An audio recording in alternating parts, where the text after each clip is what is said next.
Friends, welcome back to ఆంగ్ల సంహిత YouTube channel. ఎప్పటిలాగే ఇవాళ కూడా మనం ఒక 40 తెలుగు వాక్యాలని ఇంగ్లీష్ లో ఎలా ట్రాన్స్లేట్ చేయాలో నేర్చుకుందాం. వీలుంటే మీరు thumbnail ని ఒక స్క్రీన్ షాట్ తీసుకుని ఆ సెంటెన్సెస్ ని ప్రాక్టీస్ చేయండి మీ అంతటి మీరు ఇంగ్లీష్ లో రాయడానికి. Okay, anyway let's begin the video. First of all, Roshini ఒక పాట పాడాల్సి వచ్చింది. Roshini had to sing a song. ఆమెకి పాట పాడడం ఇంట్రెస్ట్ లేదు, స్వతహాగా పాడాలనుకోలేదు, కానీ ప్రెషర్ చేశారు, అందువల్ల పాడాల్సి వచ్చింది. అలాంటి సందర్భంలో Roshini had to sing a song అని మనం చెప్తాం. హ్యాడ్ టు అనేది గతంలో ఒక గతంలో ఆవిడని ఫోర్స్ చేయడం వల్ల పాడాల్సి వచ్చింది అనేటువంటిది. నాన్న ఢిల్లీ వెళ్లాల్సి వచ్చింది, ఇది కూడా మళ్ళీ కంపల్సన్, ఇది కూడా గతంలో past tense. Father had to go to Delhi. అదే వెళ్ళాలనుకోండి, ఇంకా రేపు ఎప్పుడో వెళ్ళాలనుకోండి, అప్పుడు father has to go to Delhi అని మనం చెప్పడం జరుగుతుంది. నేను మీతో పాటు రావచ్చా? మే ఐ అకంపెనీ యూ, లేదా షల్ ఐ అకంపెనీ యూ అని. మే ఐ అకంపెనీ అనేది మనకంటే పెద్దవాళ్ళు అయినట్లయితే మనం మర్యాదగా చెప్పడానికి వాడతాం. అదే షల్ ఐ అకంపెనీ అనేటువంటిది మన ఫ్రెండ్స్ కనుక అయితే వాళ్ళతో ఒక ఐడియాని ప్రపోజ్ చేయడానికి మనం వాడతాం. శ్యామ్ వస్తున్నాడా? Is Shyam coming. నేను ఆలోచిస్తున్నప్పటికీ, దో ఐ వాస్ థింకింగ్. ఇంతకంటే గొప్పది మరొకటి ఉండదు.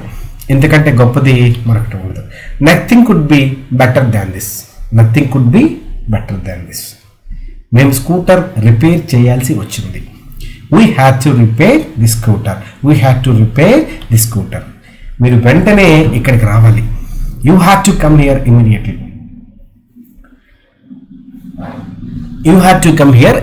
ఇది కూడా చూసుకుంటే మనకి గతంలో ఉంది కాబట్టి, ఒకవేళ మనకి ఎప్పుడు మీరు రావాలని చెప్పాలనుకుంటే have to come here immediately అని చెప్తాం. కానీ ఇక్కడికి రావాల్సి వచ్చింది, గతంలో జరిగినట్లయింది అని చెప్పాలనుకుంటే యూ హ్యావ్ టు కమ్ అని మనం వాడతాం. రామ్ ఉన్నాడా? Is Ram here. కొన్ని విషయాలు మన నియంత్రణలో ఉండవు. Few things are not in our control. అతను కష్టపడాల్సి ఉంటుంది. He will have to work hard, or simply he have to work hard అని కూడా మనం చెప్పొచ్చు. He has to work hard అని కూడా మనం చెప్పొచ్చు. సారీ చెప్పక తప్పదు. He will have to say sorry. Or కొన్ని సందర్భాల్లో మనం ఇంకా స్ట్రెస్ చేయడానికి హీ మస్ట్ సే సారీ అని కూడా మనం చెప్పొచ్చు. తమ్ముడు చదువుకుంటున్నాడు. My brother is reading something, or my brother is studying. Reading అనేటువంటిది ఏదైనా ఒక పుస్తకం అది చదువుతుంటే మనం చెప్తాం, లేదా స్టడీ చేయటం అనేది సీరియస్గా ఒక క్లాస్ కానీ దేన్నైతే మనము స్టడీయింగ్ అనేటువంటిది వాడడం జరుగుతుంది. వాళ్ళు బజారుకు వెళ్తున్నారు. They are going to market. మీరు ఎప్పుడు వచ్చారు? when did you come. దయచేసి మీరు నాకు ఒక ఉపకారం చేస్తారా? would you do me a favor please, would you help me please అని కూడా మనం అడగచ్చు. నేను నిజంగా నీకు అన్యాయం చేశాను. I really did wrong to you, or simply I really did injustice to you. అసలు ఏం జరుగుతుంది? నాకేం అర్థం కాదు. అసలు ఏం జరుగుతుంది? What exactly is going on. మనం కంప్యూటర్ని స్విచ్ ఆన్ చేయాలా, లేదా మనం కంప్యూటర్ని ఆన్ చేయాలా? Shall we switch on the computer, do we switch on the computer. ఇక్కడ shall we switch on the computer అనేది ఎప్పుడు వాడతామంటే, ఇప్పుడు నేను అడుగుతున్నాను ఏమైనా కంప్యూటర్ ఆన్ చేయాలా అని మీ సలహా కానీ, లేదంటే ఆన్ చేయాలా అని అడిగేటప్పుడు అడుగుతాం. Do we switch on the computer అంటే రెగ్యులర్గా మనం కంప్యూటర్ స్విచ్ ఆన్ చేస్తుంటామా అనేటువంటి ఉద్దేశంలో దీన్ని మనం వాడతాం. డూ డస్ అనేటువంటిది ఏదైనా యాక్షన్ రోజు మనం చేస్తే, హ్యాబిచువల్గా చేస్తూ ఉంటే నిత్య కృత్యాలకి మనం డూ డస్ అనేటువంటిది వాడతాం. షల్ అనేటువంటిది మనం వాళ్ళ యొక్క అనుమతి తీసుకోవడానికి, ఫ్రెండ్స్ అయితే మనం ప్రపోజ్ చేయడానికి మనం ఈ విధంగా అర్థం. మనం shall we switch on the computer, మనం చేద్దామా ఆన్ చేద్దామా అనేటువంటి అర్థంలో. మీకు తెలుసా? Do you no.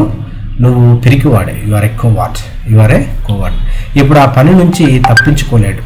He can't shirk the work now, he can't escape from the work now, he can't avoid the work now అని మనం చెప్పొచ్చు. బ్రేక్ఫాస్ట్ తీసుకుంటున్నాం. We are having breakfast. ఇక్కడ టేకింగ్ అనకూడదండి, హ్యావింగ్ అనాలి. మనం ఇంగ్లీష్లో లంచ్ కానీ టీ కానీ వీటిని కూడా టేకింగ్ టీ అనకుండా హ్యావింగ్ టీ అంటే బాగుంటుంది.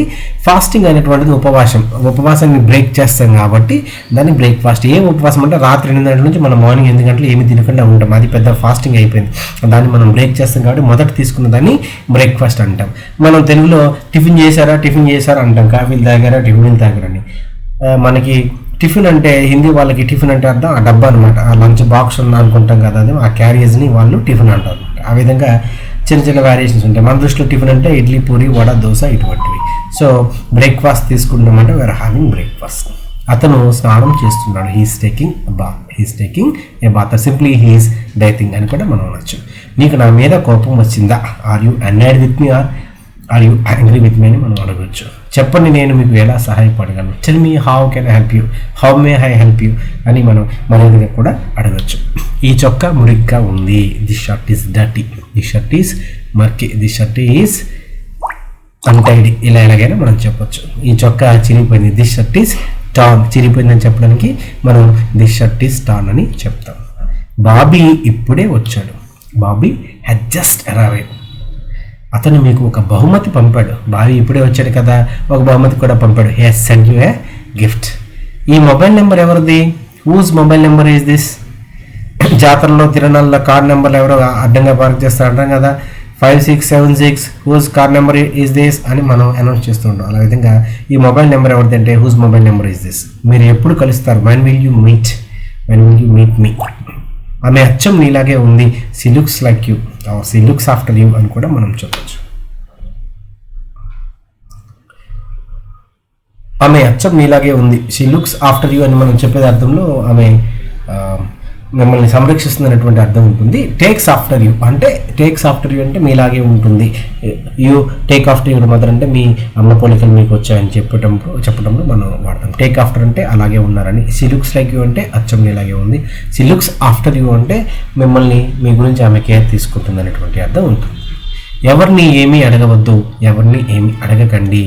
Don't ask anything from anybody, don't ask anybody for anything.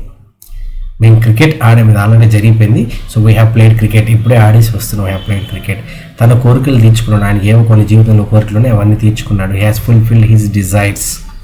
మీ నాన్న ఇప్పుడు ఎలా ఉన్నారు, how is your father now. ఇదివరకు మీ నాన్నగారు హాస్పిటల్లో ఉన్నారు కదా, ఇప్పుడు ఎలా ఉన్నారు అని అడిగే అర్థంలో how is your father now.